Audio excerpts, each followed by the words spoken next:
Hey guys, welcome back to the channel, and what I have for you today is a very interesting product. Now, I have been reviewing TV since 2009, 2010, and I've had the pleasure of seeing some of the most expensive TVs in the world to some of the cheapest TVs in the world, and at every price point, especially when you're on a budget, there are a lot of compromises that you have to make, which I wish you didn't, right? So if you were looking for, let's say, a 50 or a 55-inch TV under 50,000 rupees, even today you would probably compromise on the fluidity of the UI. I mean, it would be smooth when you buy it for a couple of months, but even this LG B9, which is a flagship TV, I got it in 2019 and I haven't used the built-in UI since, let's say, 2021, because it just started lagging. Same for my LG G2, which is a flagship OLED TV. Now, that's just to give you an example that even in the flagship TVs, the UI starts to lag, and that's one of the biggest problems, right? Which is why I have connected it to an Apple TV box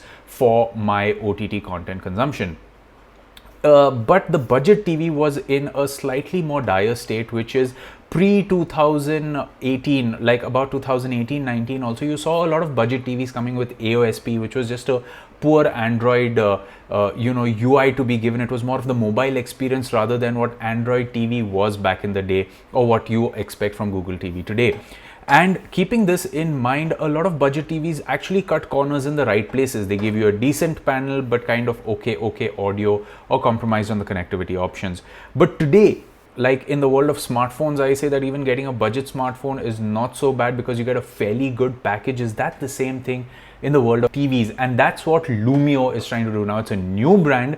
It's made by veterans from the Indian smart TV space. A lot of ex-Xiaomi guys are also a part of this, and they were the ones that brought the Mi LED TV to India back in 2018. If you remember that really slim TV that came with 4K resolution and HDR edge lit TV. It was pretty great for its time, but the times have changed, and now what I have with me is the Lumio Vision 7. This company has launched two variants of its TV, the Lumio Vision 7 and the Lumio Vision 9. The Vision 7 is a direct lit LED TV, something that you would expect in the budget space. It's available in 43, 50 and 55 inches, priced at 30,000 rupees, 35,000 rupees and 40,000 rupees for the 55 inch. Now the Vision 9, which is a QD mini LED TV, is priced at 60,000 for only a 55 inch variant. There is no 65 inch variant out here, in case that's something you guys want, and I will be checking out that TV on the channel in the near future. But what I have with me today is the 50 inch variant of the Lumio Vision 7, priced at 35,000 rupees. And let's just cut to the chase here. For 35,000 rupees at 50 inches, or even 40,000 rupees for the 55 inch, what you are getting is a brilliant package. There is just one con I have with this TV. At 50 inches, you're getting a VA panel, which means when you're sitting in the front or at a decent angle, you get very good color reproductions, very good blacks. But when you go off axis, it's just a problem of VA panels that you see a bit of a color shift. But apart from that, I can tell you that this TV is absolutely magnificent for everything that you're doing. I'm going to get started with the remote control, which is actually this nice silver colored remote control. And if you can see, the volume rocker and some of the keys have a bit of an elevation to it. You know, if you're an old school remote control user, let's say I have this Apple TV remote control in front of me, you know what buttons are where simply because of the elevation and the dents in the different buttons, right? That's the same case with this Lumio TV remote control. You can control it with your eyes closed once you know where the buttons are, because you can just feel your way around. It's just brilliant. It's a very different, new, unique looking remote control, and I actually kind of really like it.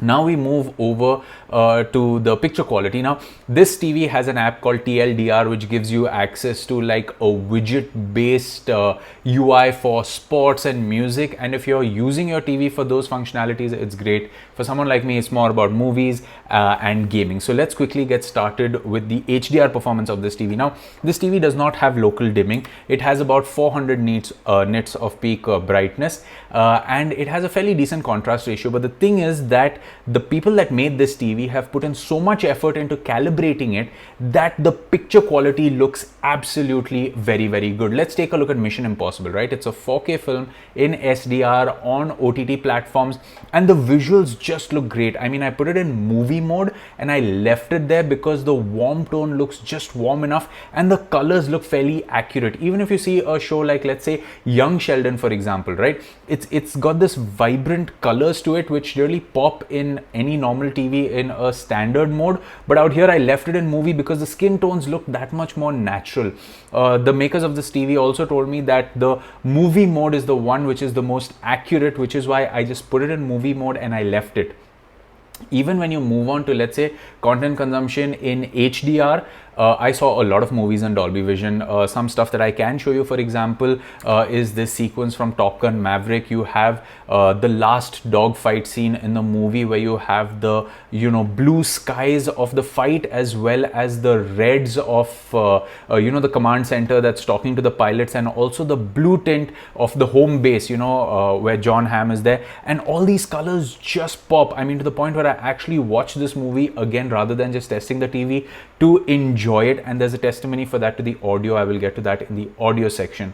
I mean, even a movie like Dark Knight, right, where you have the Hong Kong sequence where Batman is kidnapping Lau, and you can actually make out the chinks in Batman's armor, and the entire night sequence is very, very clear. It's just a testament to how good this TV is, right? Even if you're consuming normal content in SDR or HDR, the picture performance of this TV is absolutely brilliant, and the same goes for the audio, right? So if I was watching Top Gun or Mission Impossible or Young Sheldon, I didn't even need to tweak any of the audio settings. It's loud, it's clear, and like any normal TV, it misses out on the bangs of the bass that you would get with a dedicated subwoofer, and that's okay because the package on offer out here is loud and it is clear, something that a lot of budget TVs lack. I mean, to the point where mixed dialogues are there in Ready Player One at the race at the 13-minute mark with all the action happening all around, and I could make out the dialogues very clearly without keeping the subtitles on.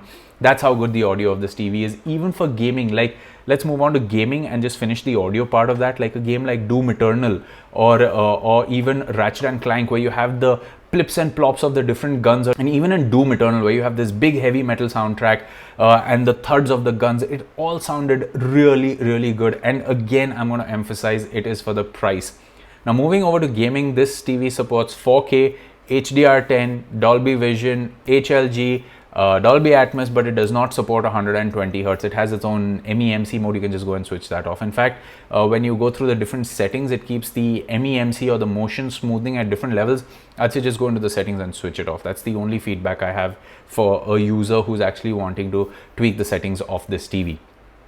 But with gaming, right, I played games like Ratchet and Clank, Spider-Man, even Assassin's Creed Shadows, which is a very, very, very beautiful looking game. It all just looked very good. And even in Spider-Man, right, the reds and blues in his suit to the beautiful vivid environments of New York that the developers have made. The game not only looks great, but every time you land one of your special powers or a hit in combat in Spider-Man, it just sounds very good as well, considering these are TV speakers. I mean, Gran Turismo 7 has this music rally race that I play, and the noise of the car's engine mixed with the audio of the music track that's playing is just all super immersive. Even on the Xbox side of things, you play a game like Ori and the Will of the Wisps, which is super sampled from 6K to 4K because this TV is limited to 60 Hz. So the game gives you that pop-up where, it's going to super sample from 6K to 4K and give you 60 Hz output. But if you had 120 Hz output on the TV, you could play it at 4K. So the visuals of Ori also just really pop really nicely on this TV. If you do consume content in a pitch dark room, you may find a little bit of blooming here and there and all. For that, I would say just switch on a small light in a corner of the room and it is just going to really, really, really help with that. So overall, I think I have covered most of the points that I wanted to talk about, and the only thing I can tell you is that when a group of people come together and they understand the product they are making, they know the market they're catering to, and they understand the limitations in which they have to work, they can really come up with a great product, right? There are a bunch of budget TVs available in the market today around 50,000 rupees, which is the price of the 50-inch variant that I have with me out here, under 50,000 rupees. I'm just going to reiterate the prices for you guys. Is the 55-inch is 40,000, the 50-inch is 35,000, and the 43-inch is 30,000 rupees. And for 35,000 rupees, if that's your budget, I would highly recommend going in for the 50-inch variant of the Lumio Vision 7 that I have reviewed here today. It's a great product. It's really creating a unique niche for itself by being such a great product, and it's also disrupting the market, because considering the cons that the other TVs come with in this price range, this TV has done really well for itself. The cherry on the cake is that the makers of this TV have put in just that much more RAM and that much better RAM, so that the UI is super smooth. Now, Apple TV as an app on your smart TV is going to get sluggish over time, because the TV's overall UI gets sluggish over time. And this is one TV where I used it for about 2 weeks, this TV, and the UI, the Apple TV app, was smooth as ever. And if it can be for quite some time, then this TV is an absolute great option for you to consider, especially considering the price point. So as always, that was my review of the Lumio Vision 7 QLED TV, the 50-inch variant, priced at 35,000 rupees. As always, you can let me know what you thought of this video in the comment section below. And for more from the world of technology, you can subscribe to the channel. This is me, Samir, signing off. I will catch you in another video. It's goodbye for now.